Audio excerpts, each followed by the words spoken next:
MABB CPM general secretary ആയിരിക്കുകയാണ്. ബംഗാൾ ഘടകവും അശോക ധവളയും എതിർത്തുവെങ്കിലും ബേബിയെ ആക്കാൻ PB ധാരണയുണ്ടായി. കേന്ദ്ര കമ്മിറ്റിയും ഇത് അംഗീകരിച്ചു.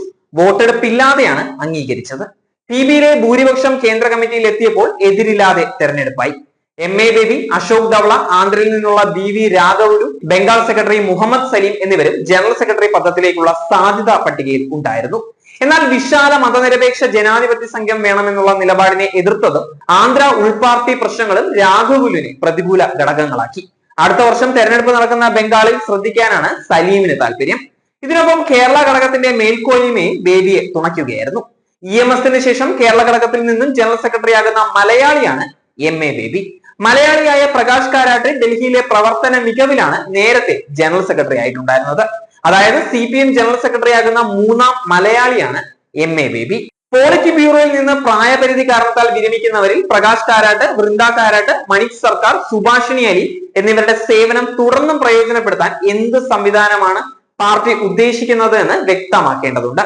പ്രായപരിധി കഴിഞ്ഞുവെങ്കിലും മുഖ്യമന്ത്രിയായതിനാൽ പിണറായി വിജയന് PBയിൽ തുടരാൻ ഇളവ് നൽകുമെന്നാണ് അറിയാൻ സാധിക്കുന്നത്. 5 ദിവസമായി മധുരയിൽ നടക്കുന്ന CPM 24ാം പാർട്ടി കോൺഗ്രസ് ഇന്ന് വൈകിട്ട് റെഡ് വോളണ്ടിയർ മാർച്ചിന്റെ അകമ്പടിയോടെയുള്ള പൊതുസമ്മേളനത്തോടെ സമാപിക്കുന്നതായിരിക്കും. വൈകിട്ട് 3-ന് റിംഗ് റോഡ് ജംഗ്ഷന് സമീപം N ശങ്കരയ്യ സ്മാരക ഗ്രൗണ്ടിലാണ് പൊതുസമ്മേളനം. ഏപ്രിൽ 2-ന് PB കോർഡിനേറ്റർ പ്രകാശ് കാരാട്ടാണ് സമ്മേളനം ഉദ്ഘാടനം ചെയ്തത്. സമാപന സമ്മേളനത്തിൽ ബേബിയാകും താരം. CPMന്റെ ദാർശനിക മുഖമാണ് ബേബി.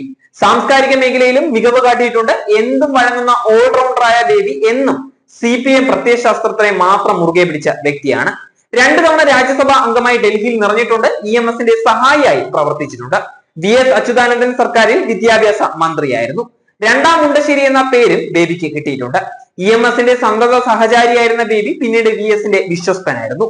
കൊല്ലം ലോക്സഭയിലെ അപ്രതീക്ഷിത തോൽവിയോടെയാണ് കേരള രാഷ്ട്രീയത്തിൽ നിന്നും വീണ്ടും ഡൽഹിയിലേക്ക് ബേബി കളം മാറ്റി പിടിച്ചത്. VSനെ ഇഷ്ടപ്പെട്ടിരുന്ന ബേബി പിണറായി വിജയന്റെ പിന്തുണയിൽ CPMനെ നയിക്കാൻ എത്തുന്നു എന്നതും ശ്രദ്ധേയമായ കാര്യം തന്നെയാണ്. സമ്മേളനം രാഷ്ട്രീയ പ്രമേയവും ഭേദഗതികളും ഇതിനകം അംഗീകരിച്ചിട്ടുണ്ട്. വെള്ളിയാഴ്ച വൈകിട്ട് PB അംഗം BV രാഘവലു അവതരിപ്പിച്ച കരട് സംഘടനാ റിപ്പോർട്ടിൽ ശനിയാഴ്ച രാത്രിയോടെ ചർച്ച പൂർത്തിയാവുകയായിരുന്നു. കേരളത്തിൽ നിന്ന് PA Muhammad Riyas, PK Biju, doctor R Bindu എന്നിവരാണ് ചർച്ചയിൽ പങ്കെടുത്തത്. ചർച്ചയ്ക്ക് BV രാഘവലു, PBA കോർഡിനേറ്റർ പ്രകാശ് കാരാട്ട് ഞായറാഴ്ച രാവിലെ മറുപടി നൽകും. സംഘടനാ റിപ്പോർട്ട് അംഗീകരിച്ച ശേഷം പാർട്ടി കോൺഗ്രസ് പുതിയ കേന്ദ്ര കമ്മിറ്റി അംഗങ്ങളെയും PB അംഗങ്ങളെയും ജനറൽ സെക്രട്ടറിയും തിരഞ്ഞെടുക്കും. ഇതിനു മുന്നോടിയായാണ് നിലവിലെ കേന്ദ്ര കമ്മിറ്റിയും ബേബിയെ ജനറൽ സെക്രട്ടറിയായി മുന്നോട്ട് വെക്കുന്നത്. നിലവിലെ PBയുടെ അവസാന യോഗം ശനിയാഴ്ച വൈകിട്ട് ചേർന്ന് 75 വയസ്സ് പ്രായപരിധിയിലും പുതിയ ജനറൽ സെക്രട്ടറിയുടെ കാര്യത്തിലും ധാരണയുണ്ടാക്കിയിട്ടുണ്ടായിരുന്നു. ദേശീയ ജനറൽ സെക്രട്ടറി സ്ഥാനത്തേക്ക് MABBയുടെ പേര് കുറച്ച് കാലമായി ചർച്ചയിലുണ്ടായിരുന്നു. പാർട്ടിയിലെ സീനിയോറിറ്റിയും ദേശീയ തലത്തിലെ പ്രവർത്തന പരിചയവും മുതൽക്കൂട്ട് തന്നെയാണ്. മാത്രമല്ല കേരളത്തിന്റെ പിന്തുണയുമുണ്ട്. പാർട്ടിക്ക് ഭരണമുള്ള ഏക സംസ്ഥാനമാണ് കേരളം. അതിനാൽ തന്നെ കേരള ഘടകത്തിന്റെ നിലപാട് നിർണായകം തന്നെയാണ്.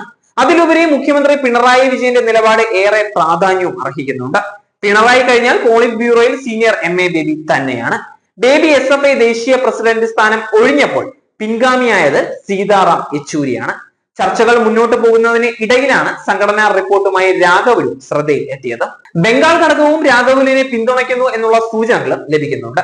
നേരത്തെ ബംഗാൾ ഘടകം അശോക് ധവളയെ പിന്തുണയ്ക്കുന്നതായി സൂചനയുണ്ടായിരുന്നു. ബേബി വരുന്നത് കേരള ഘടകത്തിന്റെ മേൽക്കോയ്മയ്ക്ക് ഇടയാകുമെന്ന ചിന്തയാണ് ബംഗാൾ ഘടകത്തിന്റെ നിലപാടിന് പിന്നിൽ. യെച്ചൂരിയും രാഘവലുവും തെലങ്കാനയിൽ നിന്നുള്ളവരാണ്. കിസാൻ സഭ ദേശീയ പ്രസിഡന്റാണ് അശോക് ധവള. മഹാരാഷ്ട്രയിൽ നിന്നുള്ള നേതാവാണെങ്കിലും ദേശീയ തലത്തിൽ പ്രവർത്തന പരിചയമുണ്ട്. കർഷകരുടെ ലോങ് മാർച്ചിലൂടെ ശ്രദ്ധേയനായിരുന്നു. നിലവിൽ ബംഗാൾ സംസ്ഥാന സെക്രട്ടറിയാണ് മുഹമ്മദ് സലീം.